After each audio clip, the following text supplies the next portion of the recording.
There's a storm coming. You sound like you're looking forward to it. I'm adaptable. What are you?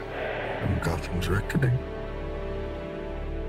What we're constructing here is a very, very elemental conflict between good and evil. Why didn't you just kill me? Your punishment must be more severe. Did they kill him? I'm not sure. It's the true completion. I won't bury you.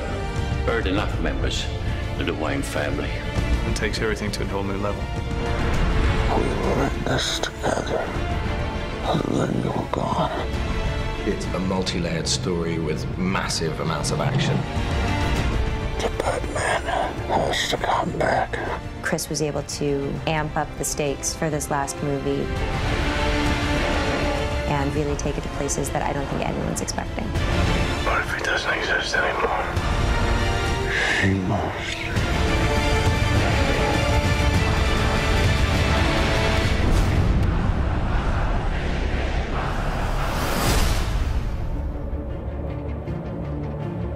At the beginning of The Dark Knight Rises, we find a Bruce Wayne who's been damaged by his experiences as Batman. You are as precious to me as you were to your own mother and father. I swore to them that I would protect you, and I haven't. How much longer can he allow this pain to control what he does with his life? Alfred feels that it's his duty to help him find a way to put it behind him. You're not Batman anymore. It's about 8 years that Batman has been missing. And we've gotten to see what Gotham has become. Everything seems fine on the surface, but it's all built on this lie. I am the main sort of facilitator of that. It's a secret, I think, that's eaten away at him. So The Dark Knight Rises is about how that affects Gotham and how things begin to get worse once again. And now it's Bruce having to deal with a new threat to the city and to himself. The choice has to be made. Is Batman going to return? It's the true test of a hero. Confronted with their darkest fears, being taken all the way to the edge. How do they come back? Do you think he's coming back? I don't know. In The Dark Knight Rises, we have an incredible ensemble that we've put together. I remember seeing Christian in the makeup chair. There was a 3-year-old in me that was like, that's Batman. It never stops giving me goosebumps. Standing in the suit, where you walk down the steps and everyone just stops. I really wanted to see Batman meet his match. There's a new kid in town. This is the first time that Batman has come across anybody who is superior physically. Mr. Wayne. Wayne's not ready to be reasoned with. When Gotham is ashes, you have my permission to die. Some people want to watch the world burn, but Wayne's come to pull the pin on the grenade. Tom Hardy is an extraordinary actor. What Tom is able to do just with his expressions in his eyes, it's terrifying. Through the course of The Dark Knight Rises, we'll uncover more about what drives Bane, where he comes from, what he wants. Let the games begin. And none of it's good news. We've made some mistakes. It's Kyle. Girls gotta eat. Selina Kyle has her own code of ethics, which sometimes involves doing things that other people might consider questionable. We have to have a way of grounding the character, realizing that the Catwoman could just be this con woman, this grifter, this classic movie femme fatale, really. Some brazen costume for a cat burglar. Yeah? Who are you pretending to be?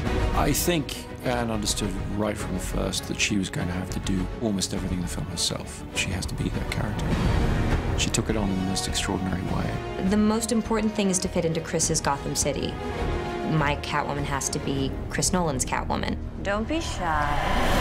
When you cleaned up the streets, you cleaned them good. Pretty soon we'll be chasing down overdue library books. My character, John Blake, is a proud police officer, and in the midst of, I think, a lot of cynicism, he remains really idealistic and someone who really believes in what he does.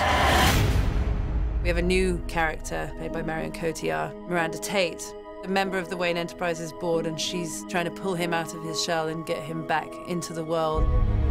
Don't worry, Master Wayne. Takes a little time to get back into some of the things.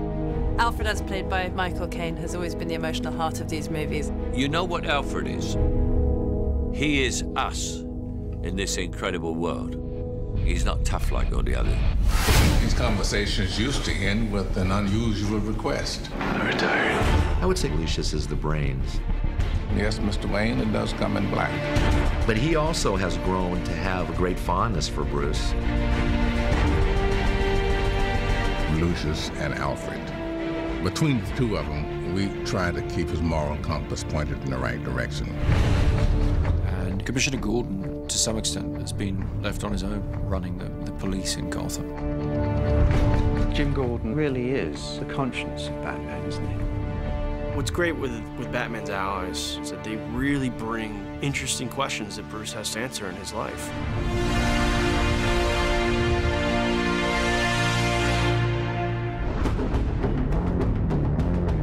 Chris has always had such a strong sense of spectacle, with this good human story to it as well. He turns those big action movies into something very intimate and emotional. You feel very close to all those people.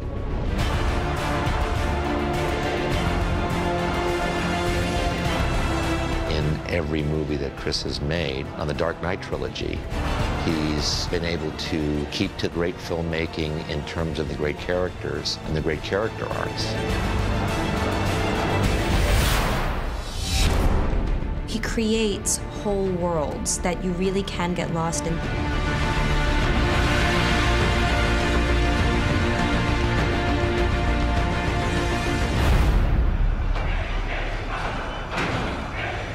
What does that mean?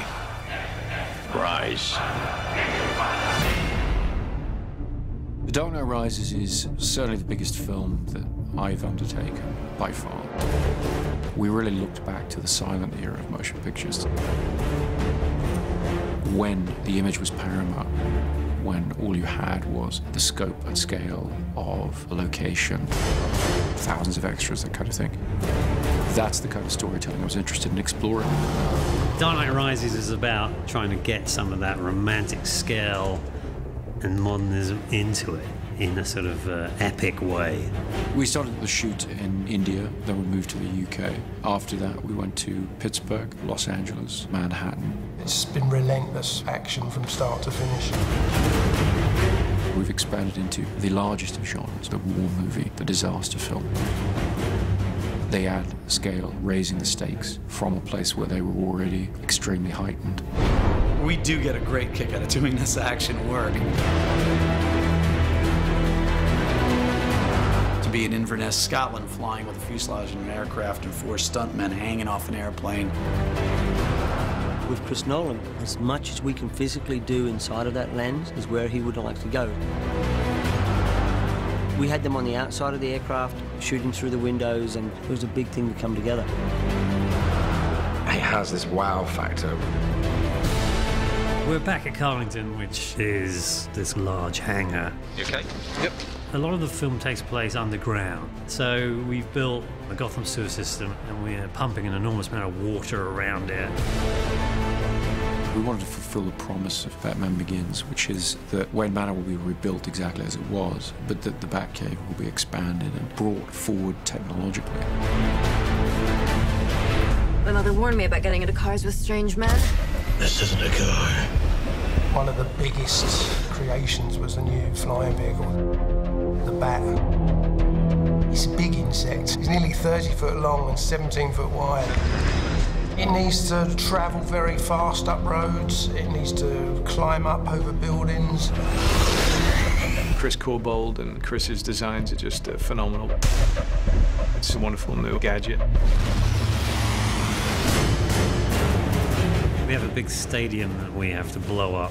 The Pittsburgh Steelers have kindly allowed us their stadium. We had almost 11,000 people turn up for one day's shooting to play fans of the Gotham Rogues. The biggest challenge is just the sheer scale of the operation that's going on. You know, we've got thousands of people in the stands, we've got multiple cameras, IMAX cameras. This is probably going to be one of the biggest, most demanding visual effects sequences in the film.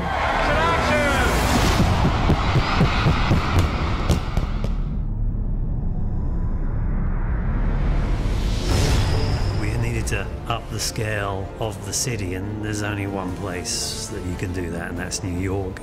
In the Wall Street sequence, there's a big battle between the police and all the mercenaries. They've got something like 1,200 extras.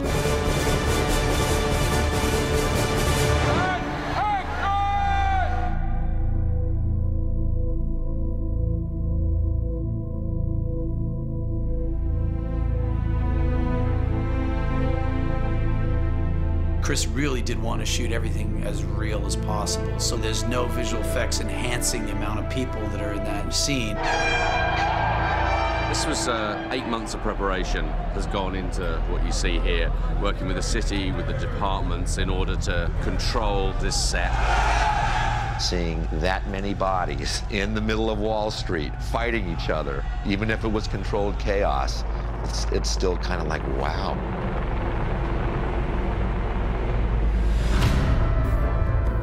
People of Gotham, we have not abandoned you. What does that mean?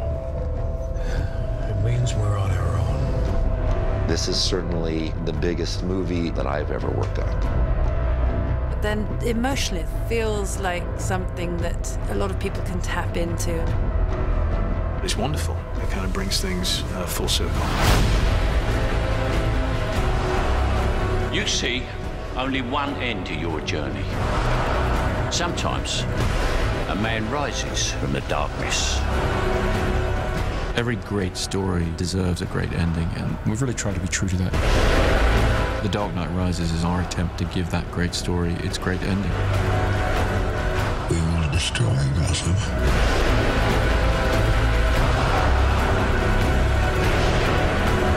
What now? War. You don't owe these people anymore. You've given them everything.